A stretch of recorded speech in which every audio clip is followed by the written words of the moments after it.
Today on your KU football three-point stance, we have the privilege of catching up with Zach Yenser, second-year offensive line coach here with Kansas Jayhawk football. And Coach, this was obviously a position group a year ago where you inherited some young guys, some inexperienced guys, and I know you feel confident like you've seen a lot of individual and collective progress from year one to year two. Yes, sir. There's no doubt, and I mean, it goes to those guys, the desire to be great, but it also goes to our strength and conditioning guys. Janae and his staff have done a phenomenal job getting those guys ready and getting those guys that have been in the program now for a year and just their bodies and just the strength. And I think that's a huge part of playing an offensive line is being strong and having confidence. And the stronger you are, the better you can recover. And I think you just play with more confidence. So you can see that in our guys up front.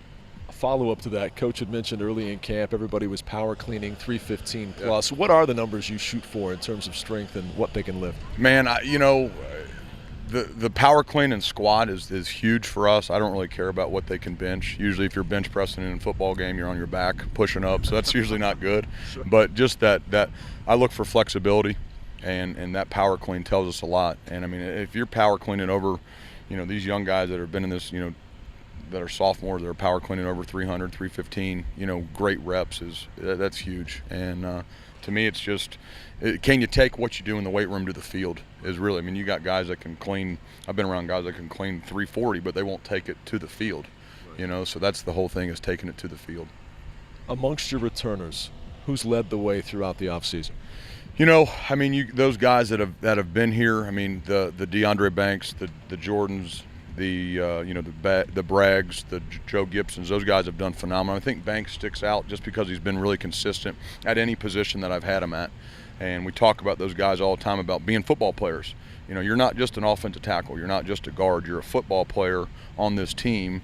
And if we need you to play somewhere, you're going to play. And I think that's what stuck out about Banks. Probably, I mean, he's played guard, tackle, right side, left side, and he's been consistent with it. And so have those other guys asking to play center and guard, but Banks has stuck out as being the most consistent, switching from right to left or back to right, inside, outside. So.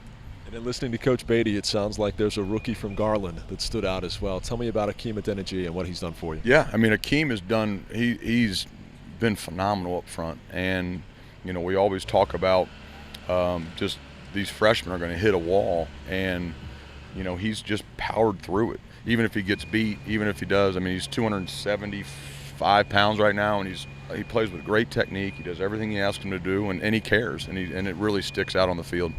Coach, great stuff as always. We appreciate you. Can't wait to see these guys in action September 3rd. Yes, sir. Thank you. Rock Chalk. That's Zach Yenser. You can also check him out in action tomorrow at Fan Appreciation Day. Find out more details online at KUathletics.com.